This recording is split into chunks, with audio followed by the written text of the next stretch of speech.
Ini dia bahan kisar, bahan blend yang dah siap bersih. Bakaras, candle nuts, 10 pieces. Kena cuci ya. About 6 inches of ginger. 6 cloves of garlic. Bawang besar, satu besar satu kecil. Kita akan kisar semua ni dalam blender. Jom kita ambil air sikit. Okey. Ayam perap dengan kunyit sikit dengan garam. Dia akan selama setengah jam. The spices that we're going to use for our curry. 1 tablespoon of jintan putih, which is cumin. 2 sticks of cinnamon. 6 pieces of buah pelaga, or otherwise known as cardamom. 2 cloves ataupun bunga cengkeh. Some garnishing for your curries. 4 tomato, potong besar-besar macam ni. 2 green chili. Nanti curry kita nampak cantik sikit. What is curry without curry leaves? Now, I like to grow my own curry plant in the garden. This one's looking a bit sad because it's been eaten by bugs, but here we go. Fresh curry leaves for our curry. The best. Ubi kentang kita yang dah siap perap juga dengan kunyit dengan garam, and we are going to actually fry this sebelum kita masukkan dalam curry kita nanti. I'm frying these potatoes so that they maintain their shape and then they're dry before we put them into the curry.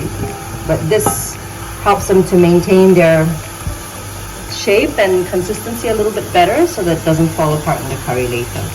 And of course it's tastier as well. Just need to lightly fry. Don't fry all the way. Here's the oil that we used earlier for the potatoes. Now it's still a little bit hot.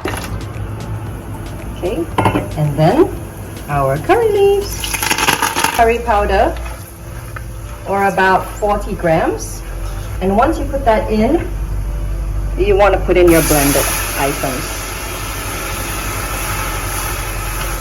Concoction has already naik minyak. That means that the oil is appearing at the top of the mixture. Alright, so when this happens, you want to add your chicken. This is about 1 chicken. Cut it fairly small because we're going to eat this with roti jala. And when you eat it with roti jala, you don't want the pieces of chicken to be too big. For example, if you have a chicken wing, you want to cut that chicken wing in half. Next, we have to add water to our chicken. A cup of water is fine to begin with.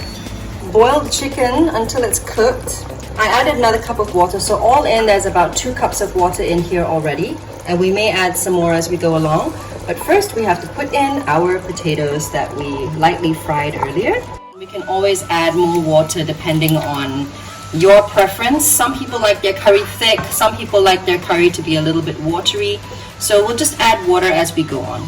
This is actually a secret tip given by my mother-in-law when she was teaching me how to make this curry. We're going to be using coriander inside our curry. I love the flavor that it gives. The tip is that coriander goes bad very quickly, so what you do is when you buy it in the supermarket, you wash it, and then you dry it, and then you put it in a container and keep it in the freezer.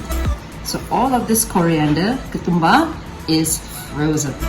Now the potatoes are ready, so we're going to add some evaporated milk. I'm going to put about 2 tablespoons, not too much. Some people like to put santan. If that's your preference, put in santan. But personally for me, I learned from my mother-in-law as well that evaporated milk, like ideal milk, is really good in curry. I've turned the api way down, and I've added some salt into the mixture according to my taste, and I might add a little bit more later. Please only add a little bit as you go, because if you put too much now, you're going to end up with a curry that's too salty, then it's going to be very difficult to fix. Now what we're going to do is we're going to put in the tomatoes and the green chili, and of course the daun ketumbar or the coriander that I took out of the freezer earlier. It's done. All in all, there's about 2 cups of water in here, and I did not end up adding any salt apart from what I added earlier.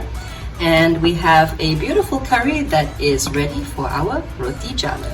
We just let this simmer quietly on the stove for about 10 to 15 minutes.